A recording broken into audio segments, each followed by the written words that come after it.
Buenas tardes. Como valoro mucho el tiempo de ustedes, no me voy a extender demasiado en los protocolos del agradecimiento y del honor. Simplemente, muchas gracias. Afortunadamente ha pasado por aquí ya mucha gente muy competente, lo que me evita entrar en terrenos que no son de mi especialidad.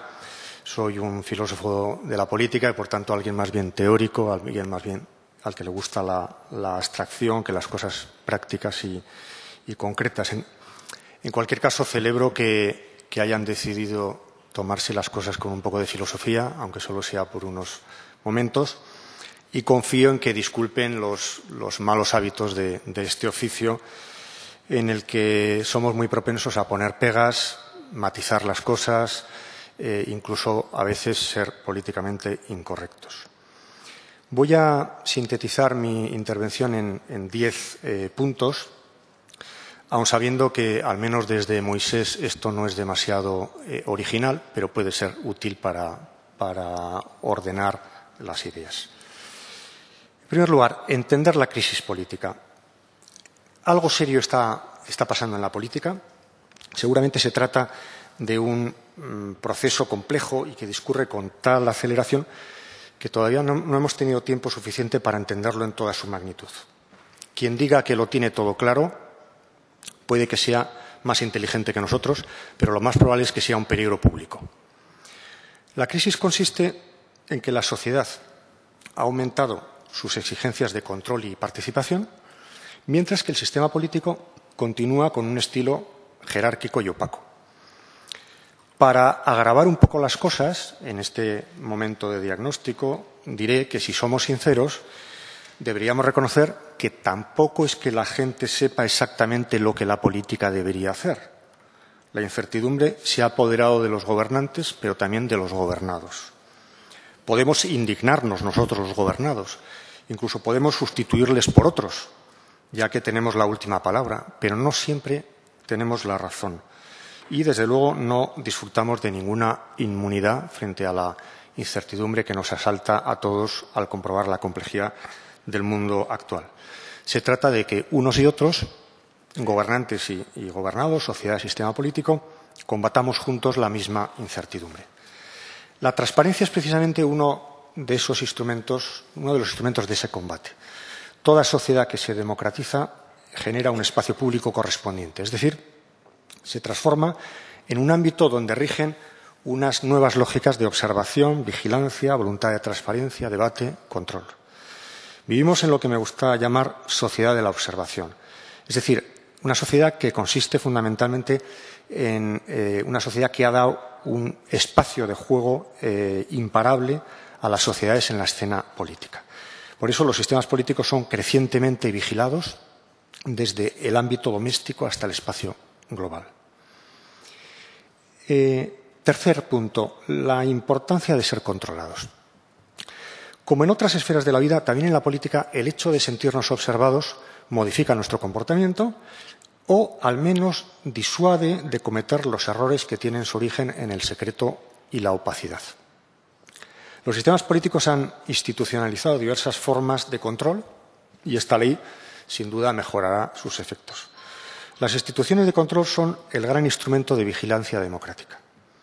Pero quisiera subrayar ahora la importancia no tanto del Parlamento como un instrumento de control, sino de esos otros organismos controladores cuya funcionalidad no depende de una legitimación democrática directa, sino, más aún, sistemas de control que se anquilosan precisamente cuando son manejados como si fueran una mera correa de transmisión de los partidos.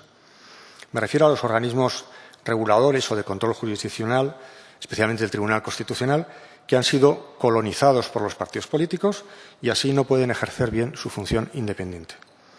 El bipartidismo expansivo genera muchas contradicciones que, por cierto, no se corrigen con el multipartidismo, aunque el multipartidismo sea más respetuoso con la pluralidad real de la sociedad.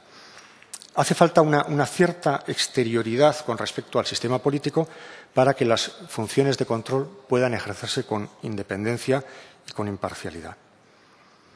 Cuarto punto, la necesidad de no ser controlados. Si acabo de subrayar la importancia de ser controlados, ahora desearía hacerlo sobre la necesidad de no ser controlados, es decir, sobre el empobrecimiento de la vida política cuando el principio de transparencia se absolutiza y convertimos la democracia en una política en directo, que se agota en la vigilancia constante e inmediata.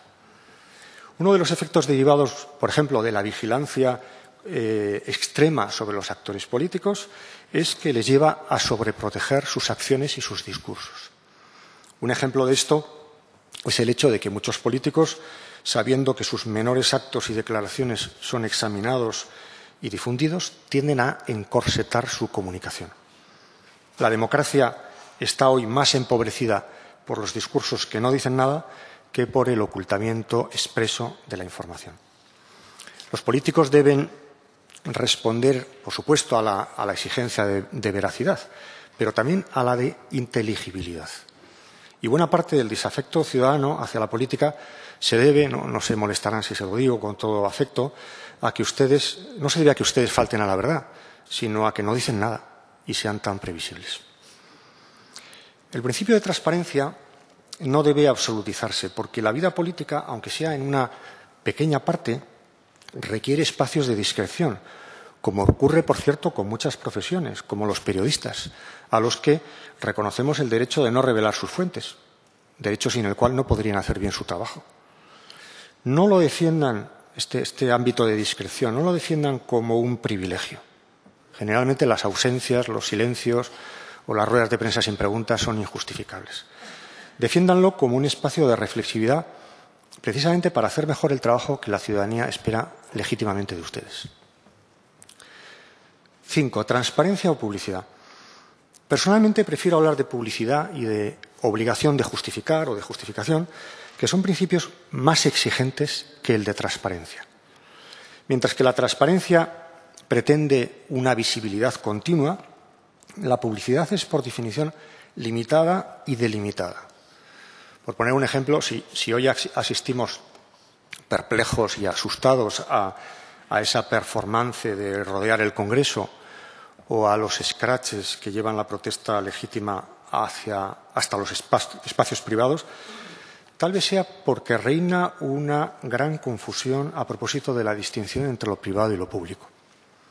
Hemos sembrado una idea de transparencia que da a entender una visibilidad continua sobre las personas, en lugar de ser considerado como un principio de publicidad que es esencialmente limitado a los actos que tienen sentido político y en los espacios de dominio público.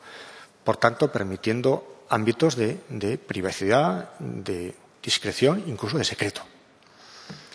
Por otro lado, y esa sería mi otra observación en cuanto a los límites de la transparencia, mientras que la transparencia suele contentarse con la puesta a disposición de los datos, la publicidad, como principio activo, como obligación de los sistemas políticos, exige que esos datos sean configurados como información inteligible para la ciudadanía.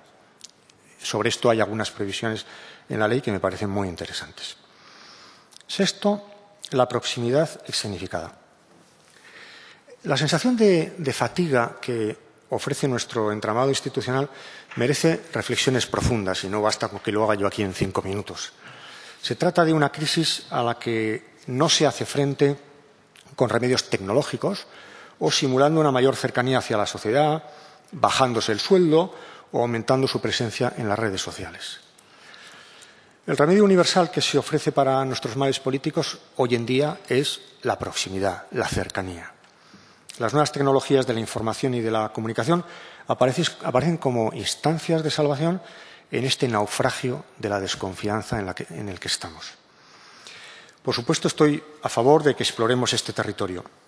Simplemente quisiera que lo hiciéramos conscientes de que la comunicación digital tiene unas capacidades ilusorias.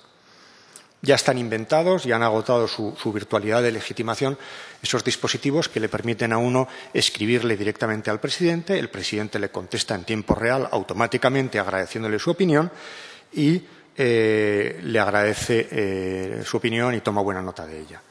No, pienso que la verdadera comunicación entre representantes y representados se ejerce de otra forma, sin excluir este tipo de procedimientos.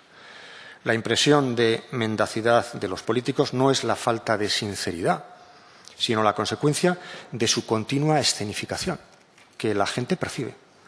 Una vez más, creo que harían bien en repensar cuál es su función real en una sociedad democrática, aunque tal vez eso les exija abandonar el papel que sus adscripciones partidarias les obliga a desempeñar en el escenario político. 7. Contra la inmediatez política. Puede que estemos confundiendo la voluntad general con el pulso diario, en una especie de democracia meteorológica en la que las encuestas de opinión son como los mapas del tiempo, es decir, algo que nos permite saber si hay que salir a la calle con gabardina, con abrigo o en mangas de camisa. Es decir, si hacemos un decreto ley, lanzamos un determinado mensaje o desaparecemos de la escena. Necesitamos un sistema político cuyos agentes escuchen realmente a todos, a las voces más ruidosas y a los murmullos más profundos, que atiendan a las urgencias del momento, pero no descuiden la anticipación del futuro, que equilibren adecuadamente el corto y el largo plazo.